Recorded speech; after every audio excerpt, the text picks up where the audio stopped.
बिस्मिल्लाहिर्रहमानिर्रहीम। अल्लाह के नाम से शुरू करता जो नहायत मेहरबान रहम करने वाला है। मैं आज आपके सामने कुछ अहम बातों का पर ज़िक्र करेंगे जो आपके लिए, हमारे लिए और हमारे समाज के लिए काफ़ी यूज़फुल होगा। मैं बात करना चाह रहा हूँ उस टॉपिक पे जिस टॉपिक के लिए इंसान दूर दूर तक जाता है, जिसके लिए इंसान हर वक्त चाहता है कि मैं किस तरह हासिल करूं, उसके लिए कुछ भी कर सकता है। आप में से कुछ लोग ये समझ रहे होंगे कि पैसा, जॉब, शोहरत, इज़्ज़त और बहुत सारी ऐसी चीज़ आपके जहन में ज़रूर आ रहा होगा कि सामने वाले ये बोलने वाले हैं। लेकिन अगर आप इन तमाम चीज़ों को सोचे हैं तो उनके पीछे और जाएं आप। मैं उसकी बात करने जा रहा हूँ। मैं बात करने जा रहा हूँ एजुकेशन की। मैं बात करने जा रहा हूँ तालीम की। मैं बात करने जा रहा हूँ शिक्षा की। आप गौर करें और अपने जहन पे प्रेशर लगाएं और थोड़ा गौर व फिक्र करें, क्योंकि अल्लाह ताला ने कुरान मजीद में इरशाद फरमाया है कि इंसान सिर्फ हमारी नेमतों पे गौर करे तो बहुत कुछ सीख सकता है। तो आप भी गौर करें कि मैं जो इस टॉपिक का ये जो अनुमान है उसके बारे में जो बात करने जा रहा हूँ, उससे पहले आपने ये थिंकिंग सोचा होगा। अगर आपने पैसा सोचा तो उसका लिंक एजुकेशन से है। अगर आपने जॉब सोचा तो उसके पीछे भी एजुकेशन है। अगर आप शोहरत, इज़्ज़त सोचे होंगे तो उसके पीछे भी तालीम है, एजुकेशन है। क्या am I right? 100% I am right. This is universal truth. ये हकीकी बात है। तो ये हमारी एक चंद्र तमहीद थी जिस पे मैं लाना चाह रहा था। मैं आपको कोई नई बात नहीं बोलने जा रहा हूँ जिससे आपको लगे कि क्या बोलने जा रहा हूँ। मैं वही बात बोलूँगा जो आप सुनते आए हैं।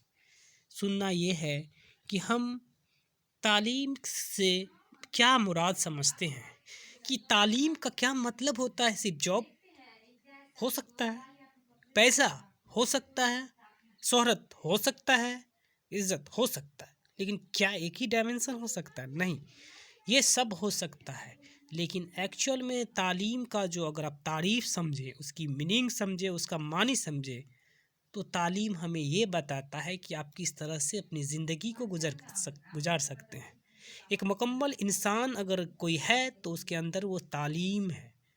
आज के दौर में तालीम, चाहे वो फॉर्मल हो, इनफॉर्मल हो या नॉन फॉर्मल हो, सब तालीम का एक ज़राए हैं।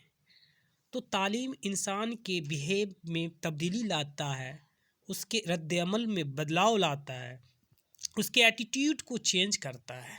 फॉर एग्ज़ाम्पल, अगर एक बच्चा जो कभी स्कूल नहीं गया, उसका घर का माहौल बहुत गंदा है, एक बच्चा जो स्कूल जाता है उसका घर का भी माहौल बहुत अच्छा है, क्या दोनों बच्चा एक जैसा हो सकता है? नहीं। तो आपने क्या देखा कि एक बच्चा जो कभी स्कूल नहीं गया, कभी उसका घर का माहौल अच्छा नहीं है और सोसाइटी का माहौल बहुत गंदा है, तो आप उस बच्चे की जो बिहेव है, उसके जो एटीट्यूड है, उसके जो थिंकिंग है, और जो स्कूल जाता है उसके घर का अच्छा माहौल है, एजुकेटेड सोसाइटी है, दोनों के थिंकिंग में बहुत अंतर पाएंगे। उनके बातों से, उनके अदाओं से, उनकी थिंकिंग से। तो ये दो एग्जाम्पल आपने समाज में ढूंढ लें तो आप बता सकते हैं कि बेस्ट कौन हो सकता है। वो बच्चा जो स्कूल जाता है, घर का माहौल अच्छा है, उसका माँ बाप उस पर फोकस करता है, सोसाइटी का एटीट्यूड एजुकेटेड है, तो उस बच्चे को लोग अच्छा बच्चा समझते हैं। तो आप समझ सकते हैं ना कि आपको जो इज़्ज़त मिला किस तरह से मिला, एजुकेशन से। तो मेरी यही पॉइंट थी। दूसरी, जॉब अपॉर्चुनिटी भी आपको देख सकते हैं कि एक लेबर क्लास का आदमी जो अंगूठा छाप है, मैं जो अंगूठे छाप हैं, जो पढ़े नहीं किसी वजह से, मैं उन पे कमेंट नहीं करना चाह रहा हूँ, मतलब एक एग्जाम्पल के ज़रिए मैं आपके तक पहुँचना चाह रहा हूँ।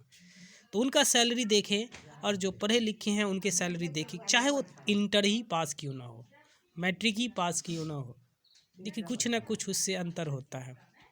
तो जॉब सिलेक्शन में भी होता है कि आपका तालीम बहुत महत्व, इसीलिए कहते हैं कि जब ज़्यादा अगर आप बच्चे को एजुकेटेड करते हैं तो मोर एफिशिएंसी उस पे आएगी, वो ज़्यादा से ज़्यादा इनकम कम करेंगे, तो आपको जॉब भी आ गया, सोसाइटी में इज़्ज़त भी आ गया, पैसा तो वही जॉब आया तो पैसा आया।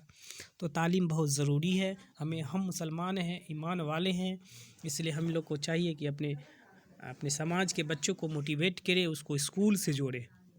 ये सिर्फ एक एटीट्यूड ये भी हम देखते हैं कि समाज में कोई टीचर है, कोई शिक्षक हैं या शिक्षिका हैं, असातिज़ा हैं, उनको उनकी ही जिम्मेदारी है, कि वो स्कूल में अच्छे से बच्चे को पढ़ाएं और बच्चे को स्कूल तक ले जाएं। बिल्कुल उनकी जिम्मेदारी है, लेकिन वो सिर्फ उनकी ही जिम्मेदारी नहीं है, ये भी दिमाग में रखिए। तो ऐसे बच्चों जो खेल कूद में टाइम ज़्यादा से ज़्यादा व्यस्त कर रहे हैं, उन बच्चों को स्कूल तक जोड़िए। बहुत सारी योजनाएं गवर्नमेंट लाई है जिससे बच्चे स्कूल आते हैं। ये जो आप देख रहे हैं आजकल साइकिल योजनाएं, स्कॉलरशिप योजनाएं, है ना, पोशाक योजनाएं, ये क्या है, बच्चे को स्कूल तक लाने के लिए ये किया जा रहा है कि बच्चे के जो लिटरेसी रेट है ना वो बढ़े। और हमारा, क्योंकि एक मुल्क तभी सक्सेस हो सकता है जब वहाँ के नागरिक एजुकेटेड हो, प्रोडक्टिव भी हो। तो हम समाज के जो रहबर हैं उन तमाम लोगों से मैं रिक्वेस्ट करना चाहता हूँ कि बच्चों को स्कूल तक भेजें, पेरेंट्स भेजें, टीचर्स भेजें, समाज सोसाइटी के जो मेन मेम्बरान हैं जिनकी बातों पे लोग अमल करते हैं, उन लोगों से मैं गुजारिश करता हूँ कि इस पे बहुत गौर व फिक्र करें और बच्चे को स्कूल से जोड़े। फिर एक स्कूल से एक सोसाइटी का निर्माण होता है, एक समाज का निर्माण होता है, और एक समाज में जब पढ़े लिखे होते हैं तो एक अच्छा समाज निर्माण होता है। एक अच्छा समाज जब बनता है तो एक अच्छा शहर बनता है, एक शहर बनता है, एक राज्य बनता है, एक कंट्री बनता है, एक कंट्री से वर्ल्ड में नाम होता है। तो तालीम हासिल करें और अपने समाज में बच्चों को जॉब अपॉर्चुनिटी के बारे में बताएं कि बेटे आप मैट्रिक करने के बाद ये आपको जॉब मिल सकती है, इंटर के बाद आपको ये जॉब मिल सकता है, ग्रेजुएशन के बाद ये जॉब मिल सकता है। यहाँ बच्चे को सिर्फ हासिल तालीम तालीम तालीम तालीम करिए। अरे बच्चे को ये बताओ कि तुम्हारा जो है ना वो स्ट्रीम ये है, इससे ये जॉब होता है। मान लीजिए किसी फैमिली का बैकग्राउंड इतना अच्छा नहीं है जो अच्छा हायर एजुकेशन दे सकते, तो कोई 10th 12th का पढ़ा सकता है, ठीक है, 10th 12th तक भी बहुत सारे जॉब है। जैसे मैं आपको बता दूं, अगर बच्चे 10th करके ITI कर लेते हैं तो ITI में कई फैकल्टी होते हैं, जैसे फिल्टर हो गया, इलेक्ट्रीशियन हो गया, और भी बहुत सारे, मैकेनिकल हो गया। इस सब करके 2 साल का कोर्स में बच्चे आराम से कमा सकते हैं।